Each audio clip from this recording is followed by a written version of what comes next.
Among the most divisive individuals in American popular culture, Tommy Lee is also the most well-known drummer in glam metal history. A whole generation went boom as he pounded out songs like Scream at the Devil and Dr. Feelgood with his drums. However, his name was in the news for reasons unrelated to music. It was because of a scandal that rocked the world: sex or violence. Tommy Lee was born to shatter any and all molds. He did more than play drums, he did it fearlessly. Tommy has experienced an unending loop of stardom, oblivion, and frantic comeback, beginning with the pyrotechnic stages of Motley Crue and ending with his son punching him. His life has also included worldwide sex tapes with Pamela Anderson and aerial drum performances. However, what Tommy Lee has done is not the main issue. Here it is. Why is he still present amidst all the mayhem, shame, and downward spiral? Is it still an unbeatable moniker? Tommy Lee was never intended to represent virtue, after all.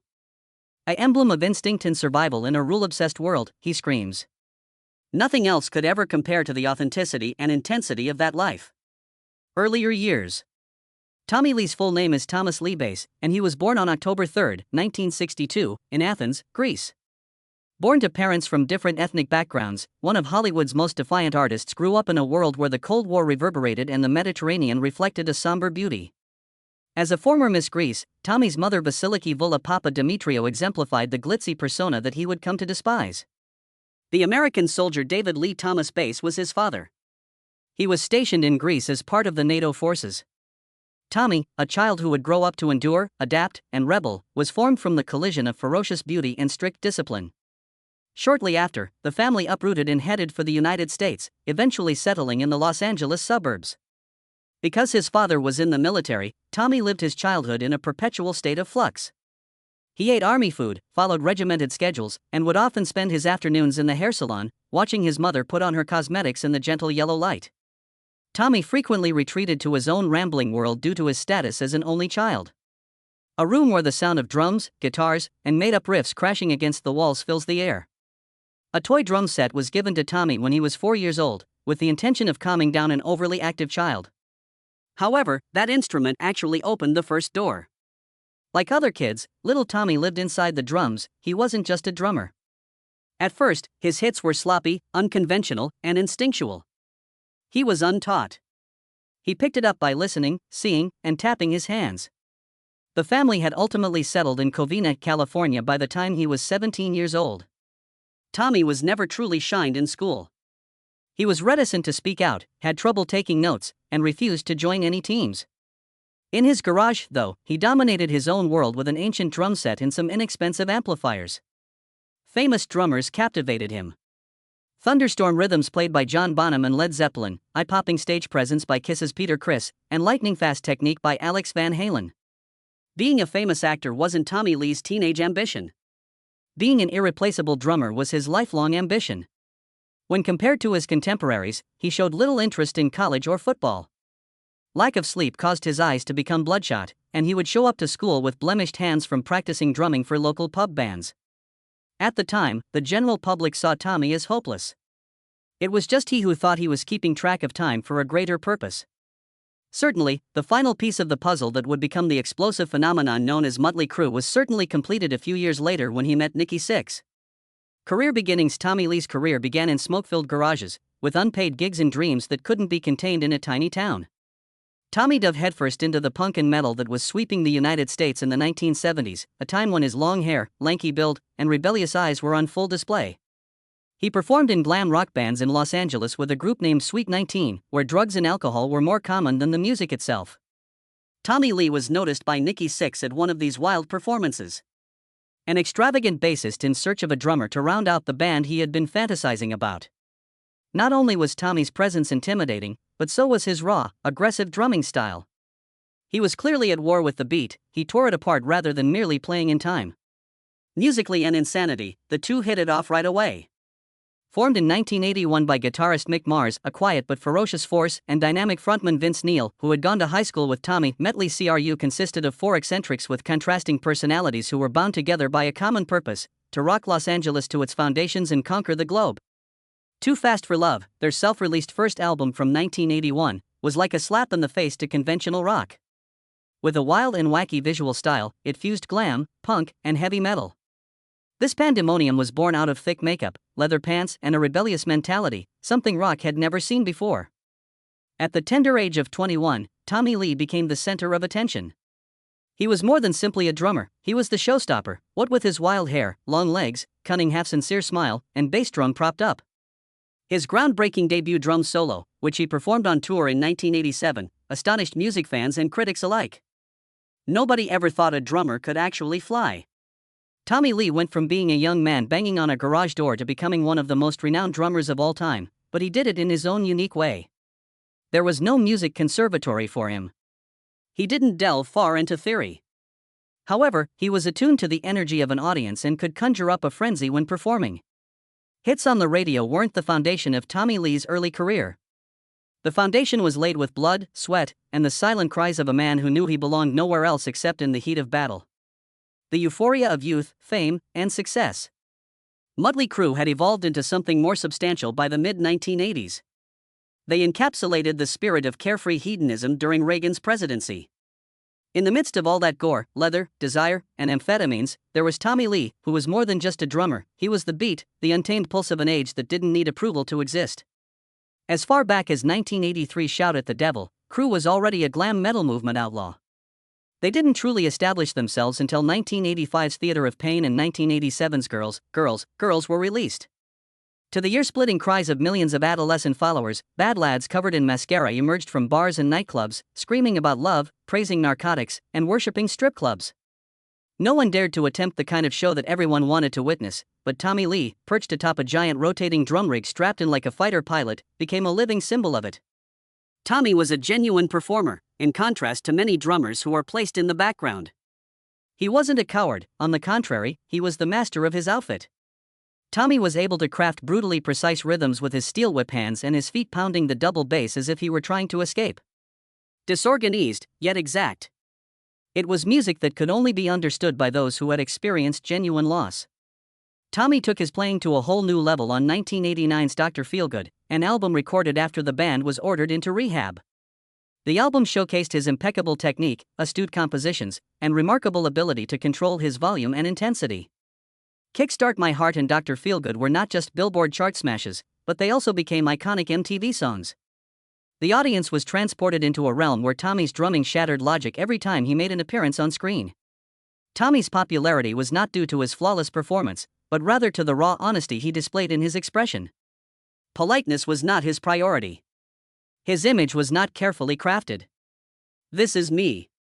Embrace it or depart," he declared, his arms marked with ink, his boots worn and rugged, and his laugh hoarse. Curiously, everyone adored it. Tommy Lee became known for his take it or leave it mentality. A drummer who had never taken music classes, but was clearly in his element as he played with all his heart. Flying drum solos weren't just a gimmick for him. He could no longer physically release what had become trapped in his body without them.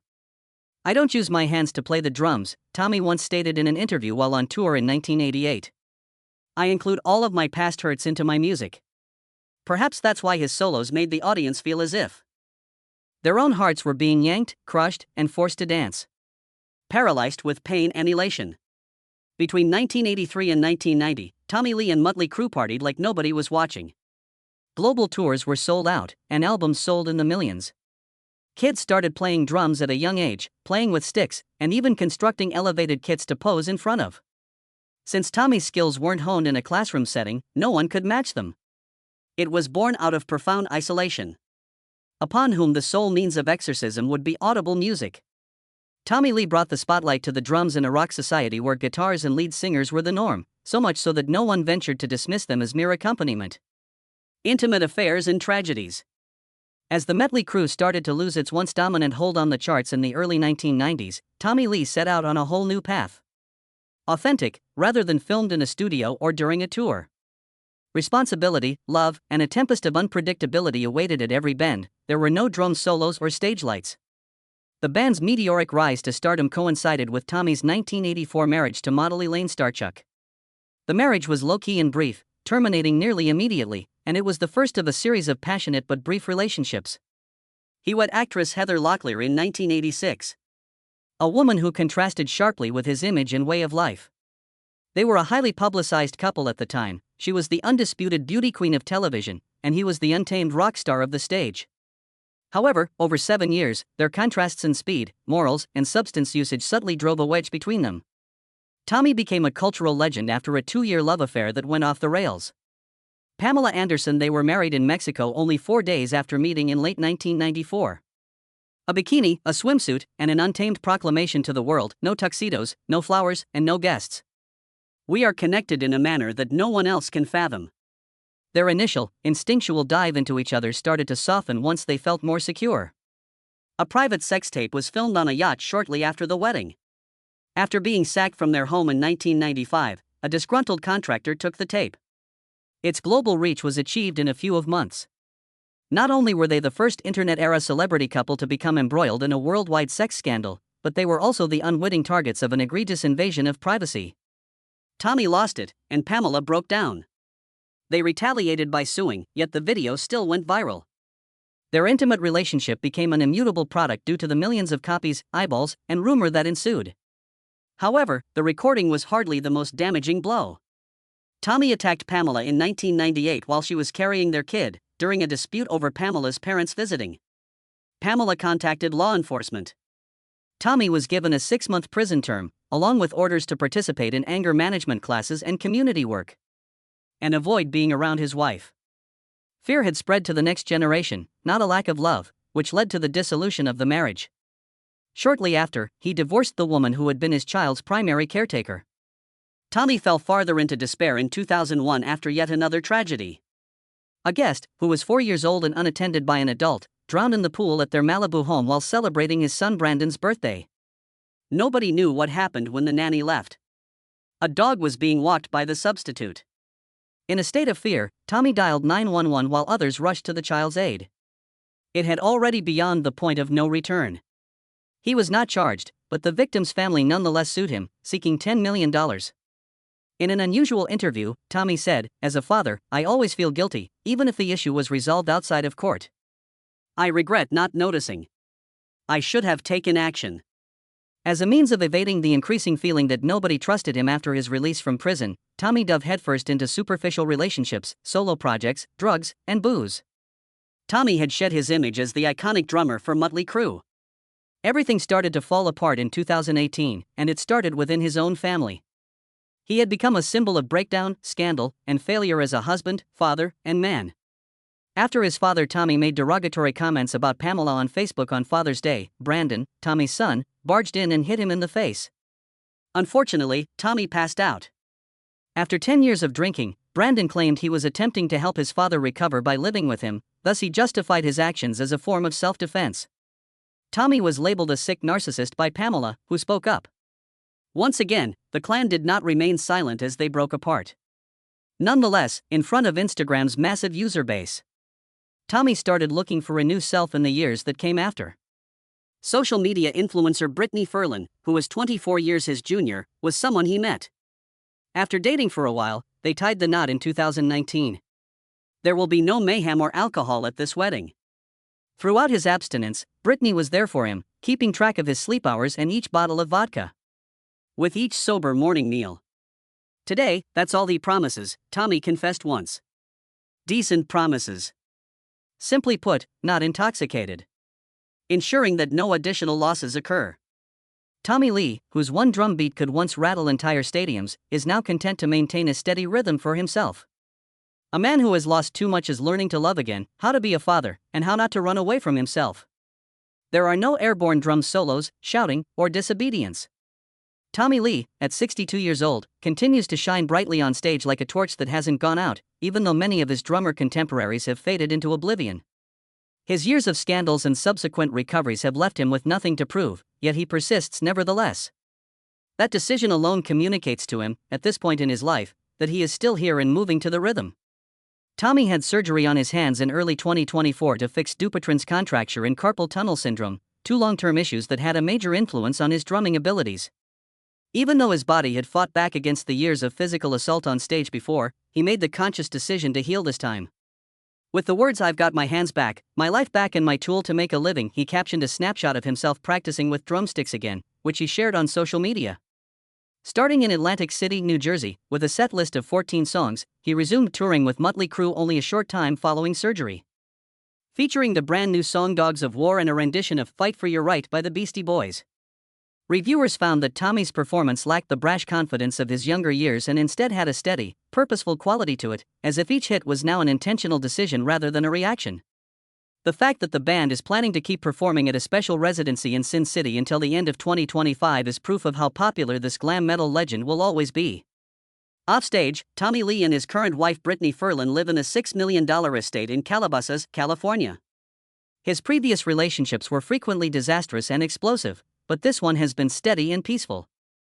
Tommy had been lost for far too long until Brittany got him into treatment, where she monitored his drinking, sleep patterns, and daily routines. Their lives aren't shown in a rosy light.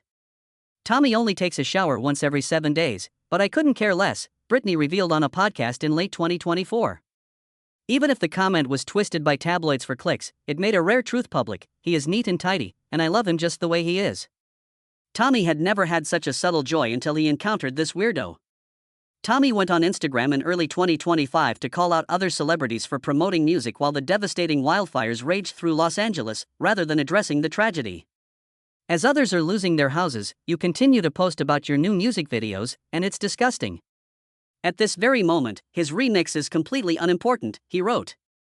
Again, Tommy's voice was obviously genuine, unaffected by fame, regardless of how others felt about his tone. Now, instead of sounding like an inebriated lost cause from the 2000s, or like the upside-down drummer from Dr. Feelgood, his beats sound like they're played by a man who knows exactly what he's clinging to. Impact and Legacy's Tommy Lee isn't exactly a master of the drum set. He lacks the technique of Neil Peart, the speed of Dave Lombardo, and the progressive flair of Mike Portnoy.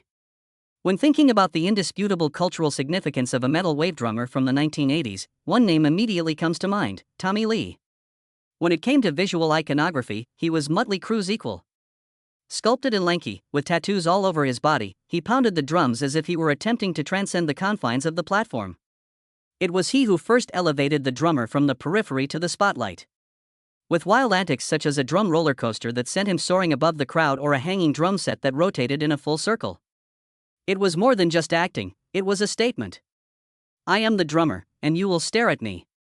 Tommy's impact was felt not only in the thumping rhythms that smacked you in the chest, but also in the way he personified the rocker's spirit: rebellious, terribly wounded, defiant, and unrestrained.